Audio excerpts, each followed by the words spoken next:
es una producción de GA Communication.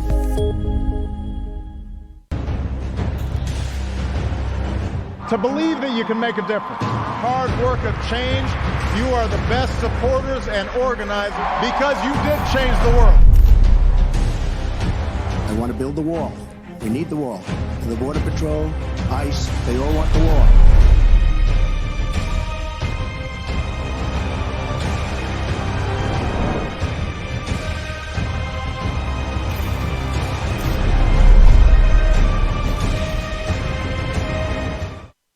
Amigos y bienvenidos una vez más a su programa, Cirugía Política con el doctor Pablo Rodríguez. Y aquí estamos listos para el ataque, como siempre, trayendo las informaciones más importantes para todos ustedes. Y en el día de hoy, pues nos honra con su presencia Marcela García, miembro de la Junta Editorial de el Boston Globe, que en el día de hoy tuvo un artículo muy importante acerca de la situación de los latinos y el COVID en Central Falls y en Chelsea.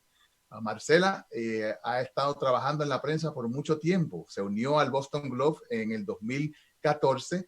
Antes de eso era corresponsal para Telemundo Boston y también fue la editora de El Planeta, el periódico en español más grande de Boston. Y de verdad que nos honra con su presencia. Marcela, mucho gusto tenerte con nosotros. Un gusto estar aquí, doctor Rodríguez. Muchas gracias. Y de verdad que el momento es absolutamente importante y preciso para conversar acerca de la relación entre Central Falls y Chelsea, Massachusetts y Rhode Island, porque estamos como decimos, en el epicentro de la epidemia aquí en Nueva Inglaterra, en el momento en que muchas personas están diciendo de que ya la epidemia pasó, de que ya tenemos que abrir la economía, de que no tenemos que preocuparnos. Y sabemos, nosotros los que estamos más cerquita de la comunidad latina, de que en nuestra comunidad esta epidemia no se ha detenido, al contrario, se sigue acelerando. Sí, así es. Yo creo que no es momento de bajar la guardia para nada. Y bueno, como hemos visto, como el artículo que mi colega en Rhode Island escribió sobre Central Falls, los latinos son un grupo bien afectado. Y es una historia que se repite en muchas comunidades, como en Chelsea, Central Falls, donde hay una alta proporción de latinos. Y yo creo que comparten muchas similitudes, hay muchas similitudes entre las dos comunidades. Y bueno, hay como lecciones, ¿no? También de ahí para saber cómo, pues no bajar la guardia, más que nada la guardia, porque como dice usted, en otros sectores ya está la gente lista para salir, para comprar, para reactivar la economía, y yo creo que es un sentimiento pues bien entendible, ¿no? Pero yo creo que también tenemos que ser bien cautelosos, principalmente por los latinos. Sí, no, y las estadísticas son de verdad pues espeluznantes. En el área de Central Falls tenemos que 3,446 personas por cada 100,000. Es una estadística que utilizamos para comparar poblaciones pequeñas con poblaciones grandes. Son 3,446 por cada 100,000 personas. Eso se compara con el Bronx, que es el epicentro de la epidemia en Nueva York, que supuestamente es el epicentro de la pandemia en toda la nación.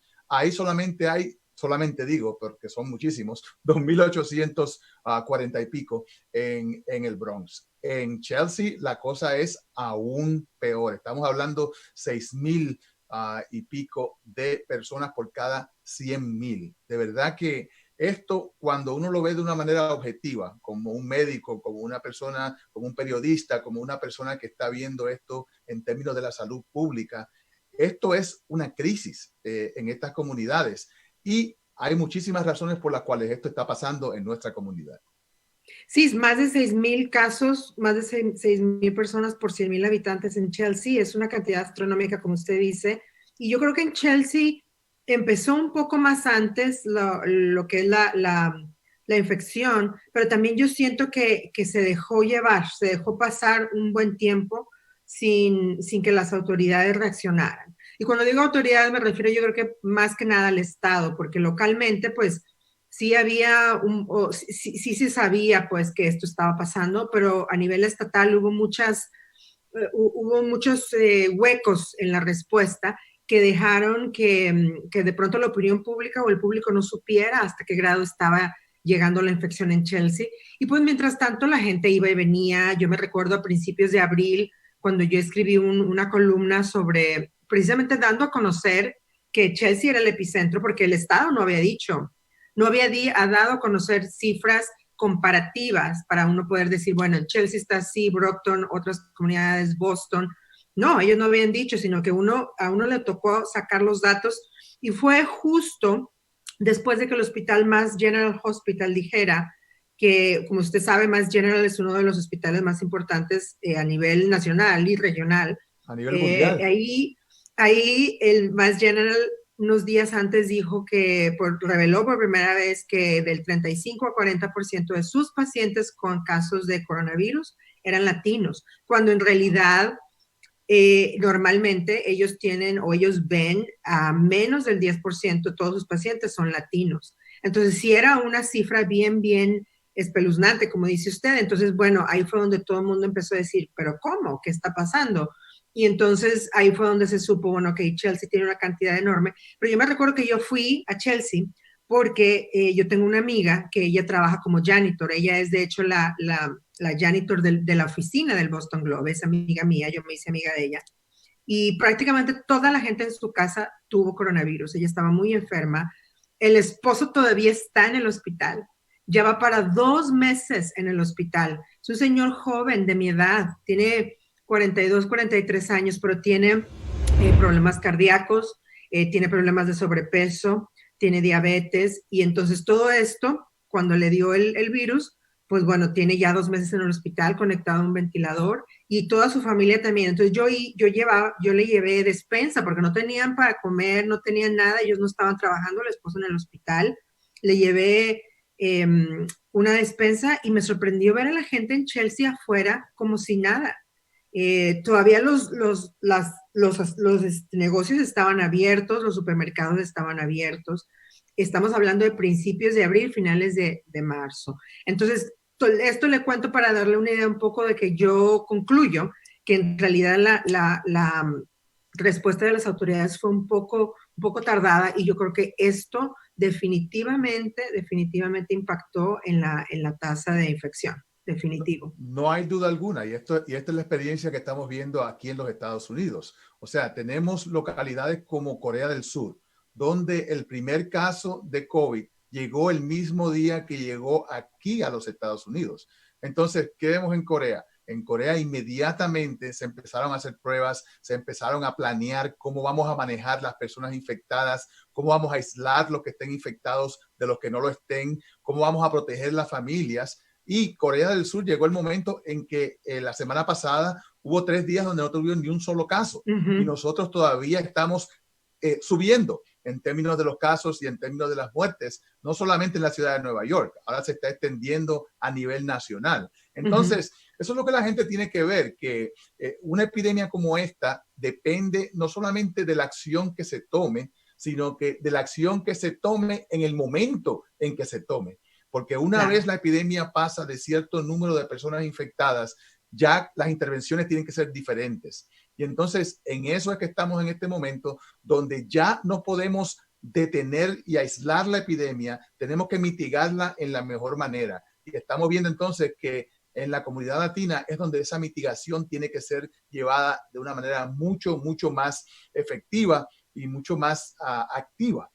Porque tenemos los problemas de que tenemos mayor nivel de obesidad, tenemos problemas con la diabetes, con alta presión, con problemas del corazón que nos ponen a riesgo. Y como dijimos anteriormente, aquí en Rhode Island, las personas admitidas al hospital, los latinos tienen 3 veces la posibilidad de ser admitidos al hospital que la gente de raza blanca. Eso nos dice de que si lo que estamos tratando de hacer con esta epidemia es prevenir de que los hospitales, de que el sistema de salud colapse como resultado de demasiada gente llegando al hospital, tenemos que detener la epidemia en los lugares donde está más caliente, y eso es en nuestros vecindarios. Claro, sí, y una de las cosas también que yo creo, como a usted habla de intervenciones, ¿no? Y el momento donde se pueden hacer las intervenciones, yo creo que una de las cosas más difíciles que ha sido que se ha batallado, yo creo, en mandarles los mensajes de salud pública a la población latina. Yo una de las cosas que siempre he dicho de Rhode Island, de la comunidad latina de Rhode Island, que Rhode Island será un estado pequeño, pero la comunidad latina es bien fuerte y es bien organizada. Y insisto, los números en términos absolutos de pronto no serán muy, muy altos, pero la comunidad latina ahí se ha sabido organizar, se ha sabido mover y políticamente tienen presencia, hay representación política, hay alcaldes latinos y yo creo que eso también tiene mucho que ver porque hay figuras latinas que la gente confía en esas figuras latinas y aquí en Massachusetts no, yo creo que Chelsea es una de las pocas ciudades donde sí hay representación política latina, pero como que no había alguien, no había una figura, un líder en el cual la comunidad pudiera confiar, que dijera, bueno, ahora voy a ver qué dice esta persona y qué voy a hacer. En realidad lo único que escuchábamos del gobernador. No hay problema. Es que este tipo de situaciones pues nos ahogan. Eso es lo que pasa. Me estaba ahogando. Disculpe. No hay problema. Entonces hablábamos así perdón, de la falta de una voz, ¿no? Una voz confiada latina. Entonces, bueno, aquí en Massachusetts se veía la voz del gobernador, la voz del alcalde de Boston, pero no hicieron información o no empezaban a dar información en español hasta muy, muy, muy después.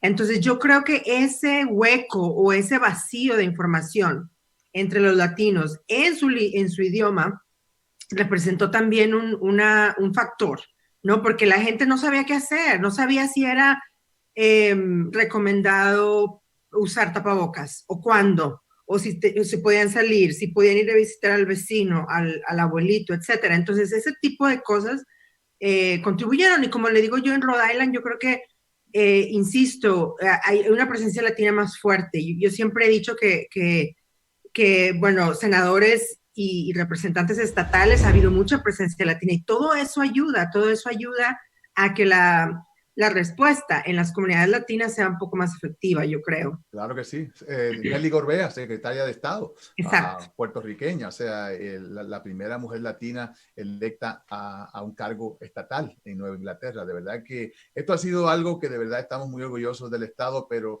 como quiera que sea, aún con esa representación tenemos que seguir batallando, porque siempre hay los que dicen que de verdad no debemos de tener tanto énfasis en la comunidad latina. Estamos recibiendo críticas ahora mismo de otros grupos diciendo de que por qué están haciéndole tanto caso a los latinos. Y yo le digo, porque son el 50% de los casos, porque son los que están creando la pandemia. Es donde está la pandemia. Y cuando vemos los códigos de área, o sea, tú puedes determinar el nivel de infección dependiendo del código de área y dependiendo de dónde estén los latinos. Coges un código de área donde no hay latinos y lo que hay es 100, 200 por cada 100,000 personas. y estamos viendo en Central Falls 3,400 por cada 100,000 personas. O sea que es obvio y es claro dónde que la epidemia tiene que ser controlada y dónde tenemos que estar trabajando activamente para evitar que esto continúe y para evitar que nuestras familias pues sigan sufriendo. Muchas personas dicen, bueno, ¿y por qué es que los latinos están teniendo estos problemas con el COVID? ¿Será que tienen algún problema genético que lo hace más? Y alguien me ha enviado hasta estudios diciendo de que los latinos tienen problemas genéticos y por eso es que están desarrollando más el COVID. ¿Qué nos podría decir, Marcela, acerca de eso? Wow, como si eso fuera propensidad genética, ¿no? No, bueno, es que obviamente los latinos tenemos factores socioeconómicos, culturales, que nos hacen más vulnerables a la infección, pero no tiene nada que ver con el organismo de uno, ¿verdad? Obviamente, sino que somos, por mucho, pues, en proporción, los latinos trabajan en empleos de alto riesgo, ¿no? En trabajos esenciales, en los supermercados, limpiando, o gente que, y la otra es que la pobreza, ¿verdad? Eso hace que que ellos no pueden dejar de trabajar, uno no puede dejar de pagar la renta, viven día a día, viven salario a salario, mes a mes, y entonces imposiblemente no pueden dejar de trabajar, no pueden trabajar desde casa, no pueden limpiar desde casa. Entonces, obviamente, esos dos factores son importantes, ¿no? La necesidad de trabajar y dónde trabajan, que están más expuestos al virus, y entonces por eso eso los hace más propensos. La semana pasada escribí yo también una columna sobre los factores culturales, que a lo mejor, yo creo que hay que hablar de ellos, ¿no? Mucha gente en la comunidad latina tiene miedo de ir al doctor, o simplemente por factores culturales no piensan que no es necesario ir al doctor, o que no creen mucho en la salud preventiva, pues. Entonces yo escribí el caso de un señor en East Boston, un salvadoreño, que tenía años de no ir al doctor, años. Y entonces, ¿qué pasa? Le da COVID-19, se enferma y se murió en 2 semanas. Una persona muy joven y tenía cantidad de problemas que no sabía su familia. Entonces, bueno, ese tipo de cosas también. También los latinos somos más propensos a no tener seguro médico. Y entonces, ¿qué pasa? Sin tener seguro médico, pues la salud, el cuidado de la salud a veces es cara y la gente no puede. 25% de los latinos a nivel nacional no tienen seguro de salud. Claro. Y encima de todo eso, si añadimos el factor de miedo, ¿no? Que es un miedo que se ha ido intensificando desde que el presidente Trump asumió su cargo y ha mantenido una guerra sistemática institucional contra los latinos, inmigrantes, documentados, indocumentados, independientemente de todo eso. Todo ese ambiente es como una carga, es una nube encima de todos los latinos que les impide tomar decisiones racionales. Entonces, si yo soy una persona indocumentada, trabajo, y pues me da miedo darle la información al gobierno, simplemente. Si hay un seguro médico que está subsidiado por el gobierno, me va a dar miedo hacerlo.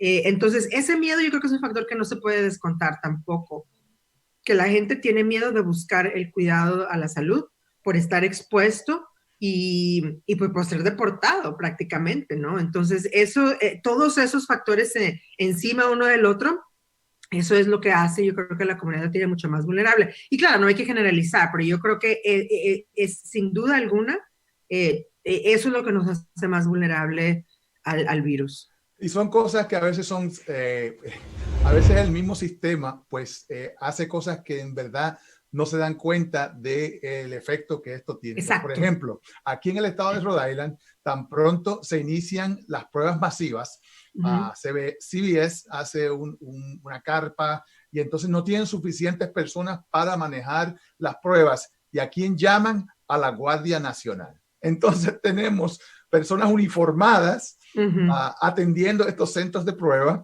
¿Tú te crees que una persona indocumentada va a ir a un lugar donde ve gente con uniforme, vestido de militar? Y entonces, pero para el sistema, ellos no piensan en ese tipo de barrera, como si fuera una barrera. ¿Cómo va a ser? ¿Por qué eso es una barrera? Porque tienen miedo, señores, porque no van a ir a hacerse la prueba si ven militares, porque piensan que la migra los va a agarrar, los va a deportar. Y en este momento en que la guerra contra los inmigrantes es la más grande que ha habido en mucho tiempo, pues entonces, ¿cómo podemos esperar que las personas pues tengan confianza en el sistema? Y el artículo que escribió Ed Fitzpatrick en el Boston Globe es perfecto para ilustrar esta situación. Habla de una señora con 8 hijos, con 8 personas en su casa, sin esposo, en la cual ella se enfermó primero y no fue al hospital porque tenía miedo de ir al hospital, no tiene seguro, es indocumentada y decidió pasar la enfermedad en su casa. ¿Y qué pasó? Los 8 hijos se infectaron completamente con el COVID. O sea que, y se puso a tomar medicinas naturales y medicinas tradicionales de su país, de Guatemala, y obviamente no funcionó. Eso es otra cosa que también me preocupa sobremanera, Marcela, y es donde yo me paso peleando en Facebook en contra de las personas que están tratando de promover tratamientos, promover prevención, promover brebajes y enjuagues y cosas que en realidad no funcionan y que algunos son hasta peligrosos. Hay una sustancia que se llama MMS, Miracle Mineral Solution, que es una solución de cloro que no funciona y que ya la FDA ha admitido, ha advertido a los médicos de que esto es peligroso, de que no lo repartan, de que no, las personas no lo usen. Y sin embargo, en nuestro sitio web en español hay una campaña enorme por parte de la compañía que produce esta sustancia para que los latinos piensen de que se toman eso y eso no solamente les previene el virus, se los cura. Qué miedo, qué miedo. Eso sí es aterrador, porque como dice usted, sí somos más propensos en creer en remedios naturales. Le comentaba hace rato de mi amiga que en Chelsea, que estaba enferma, cuando yo me enteré de que ella estaba enferma y que le llevé despensa, le llevé también un termómetro porque no tenía termómetro. Le dije, no, tú tienes que estar cuidando la temperatura y chequeando la temperatura. Le llevé un termómetro, le llevé Tylenol para la fiebre, etcétera, porque tenía fiebre. Y entonces le digo yo, bueno, ¿qué más te llevo? Y entonces me dijo, pues tráeme un té, porque es que yo leí que voy a hacer unas gárgaras y en bicarbonato. Y yo le dije, no te voy a llevar nada de eso. Entonces le llevé solo las medicinas, pero sí, somos muy propensos, eso es cultural, 100%. Y entonces yo creo que también hay que aprender o saber, ¿no? Porque también los mensajes, ¿cuáles son los mensajes que son efectivos, ¿no? Para llegar a ese tipo para atacar ese tipo de creencias. Pues yo creo que primero hay que saber, ¿no? De dónde vienen esas creencias. Y esto se conecta con algo que decía usted antes, la competencia cultural. O sea, que hay que saber la cultura, conocer la cultura. Por ejemplo, ahorita que usted mencionaba la familia la señora que se enfermó en Rhode Island, en el artículo del Boston Globe que escribió Ed Fitzpatrick, que la señora quiso quedarse en casa también. Entonces, por ejemplo, aquí en Massachusetts, aquí en Chelsea, una de las cosas que hicieron las autoridades locales es que designaron o hicieron un acuerdo con un hotel local para que la gente se fuera ahí a aislar. Porque obviamente ese problema en la comunidad latina es muy fuerte, el de la densidad. Todos vivimos, y al menos aquí en Chelsea, es también por cuestiones económicas, porque Chelsea está muy cerca de Boston, pero la gente no alcanza para vivir en Boston. Boston es una ciudad muy cara para vivir. Entonces en Chelsea para rentar un apartamento es más barato, pero ¿qué pasa? Se meten como 10 o 12 personas en una casa. Es lo mismo en Central Falls. Es lo mismo en Central Falls. Exacto. Y entonces por eso el contagio fue más rápido, porque solo una persona bastaba para que llegara con el virus para que inmediatamente se propagara. Entonces, ¿qué pasa? En la ciudad hace designa este hotel para que la gente se vaya ahí a aislar. Pues nunca se llenó. La primera semana tenía como una cantidad muy insignificante de cuartos llenos y no estaban dando comida latina tampoco. Entonces, todos esos tipos de barreras culturales, o más bien se le llama cultural competence, ¿no? Que uno tiene que tener la cultura en mente cuando está uno diseñando intervenciones o respuestas a la epidemia, porque si no, no van a funcionar. Igual, nosotros tenemos que saber cuáles son los mensajes que funcionan para decirle a la gente. Yo a mi esposa, a mi amiga, le dije, no te voy a llevar esas gárgaras, no te las vas a tomar. Pero otras personas, pues de pronto se lo creen, y entonces yo no sé que sea efectivo, sino de pronto explicarle a la gente que no hay nada más que la ciencia y la medicina, ¿verdad? Y no hay nada, absolutamente nada que sea probado para combatir el virus. Definitivamente, te digo, es una batalla que se tiene que lidiar en muchos lugares y de muchas maneras. No hay una solución que de verdad pues nos deje, no hay bala de plata, no hay nada que podamos decir de que, si hacemos esto se va a acabar todo. No, tiene que ser todo local, tiene que ser todo basado en la comunidad en la que estamos sirviendo, y tiene que ser algo que de verdad pues responda a la cultura, como tú dijiste, sí, al conocimiento, al nivel de educación. O sea, todo tiene que tomarse en cuenta para tener unos mensajes que sean apropiados, que fue lo que pasó aquí también. A principio de la pandemia no había ni mensajes en español, eran todos en inglés, y aún cuando se hacen los mensajes en español, el que hizo los mensajes en español, lo que hicieron fue traducirlo por Google. O sea, eso es lo que hacen, lo traducen por Google, y entonces hay cosas que se pierden, obviamente. Por ejemplo, o sea, el decir una cosa en español mexicano no es lo mismo que decirlo en español puertorriqueño o colombiano. Entonces, son detalles, ¿no? Que son muy importantes a la hora de enviar mensajes, es verdad. Pero para eso estamos aquí, Marcela, para aclararle a la gente exactamente cuáles son las maneras en que vamos a prevenir esta pandemia. Y te agradezco de verdad, de corazón, el que has tomado el tiempo para conversar con nosotros en el día de hoy de este tópico tan y tan importante. Y continúa ese gran trabajo que estás haciendo en Boston para mejorar a todo el mundo, no solamente a los latinos, porque con tu conocimiento, pues son muchos los que se van a mejorar. Muchas gracias, doctor. Un placer haber estado aquí y pues muchas gracias por el trabajo que usted también hace, de verdad. Bueno, estamos aquí a la orden. Y gracias a todos ustedes por estar con nosotros en el día de hoy. Se despide de ustedes su servidor de siempre, el doctor Pablo Rodríguez.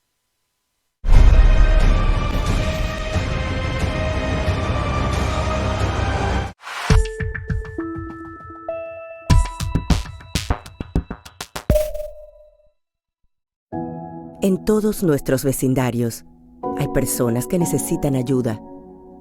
Personas como usted que han perdido su empleo y necesitan seguro de salud. Nuestro equipo de Neighborhood Health Plan está aquí para ayudarle. Rhode Island tiene un periodo de inscripción especial. Llámenos hoy. Para eso estamos aquí. Para ayudarnos el uno al otro.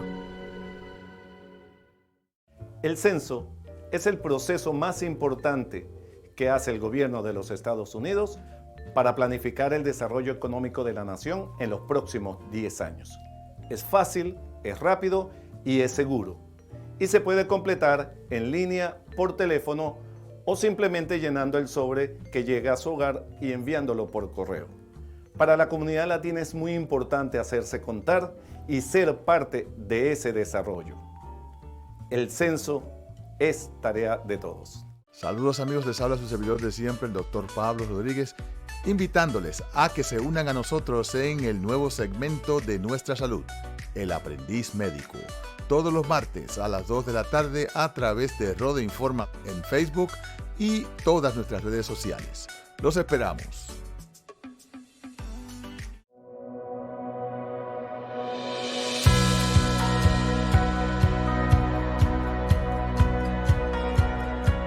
Hola, mi nombre es Scarlett, tengo 8 años. Mi pregunta es, ¿mi gato puede tener coronavirus? Hola Scarlett, yo soy doctora Carla y este es el doctor Osito.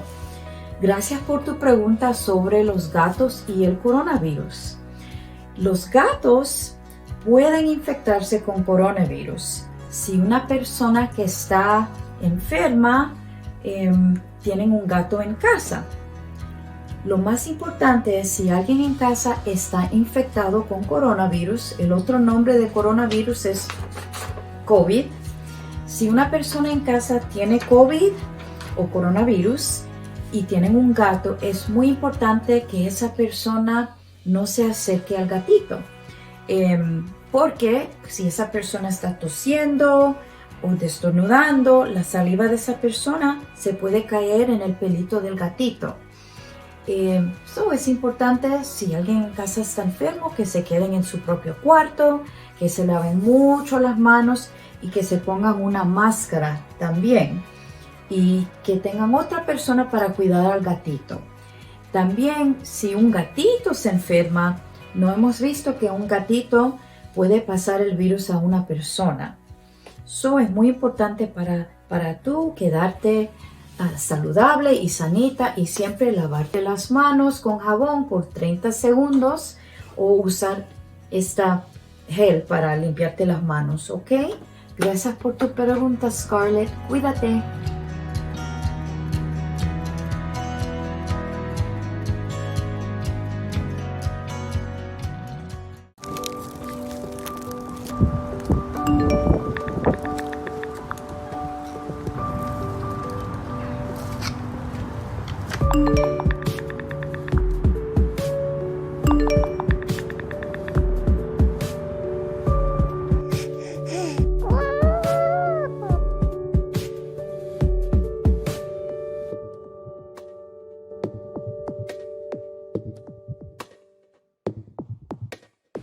Hola, soy el doctor Pablo Rodríguez y quiero invitarles a que nos sigan todos los martes su programa Nuestra Salud desde los estudios de Neighborhood Health Plan de Rhode Island. Hablaremos de temas sobre todo lo relacionado a la salud. Nos podrás ver y síguenos por Facebook Live, Vimeo y YouTube. Nos busca como Rhode Informa Live. Dale me gusta y compártelo.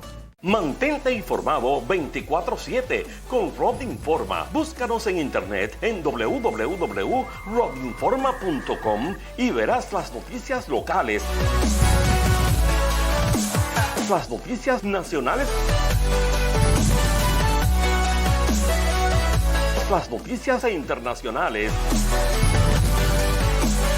No te olvides de las noticias de farándula, deportes y mucho más. Rhodeinforma.com.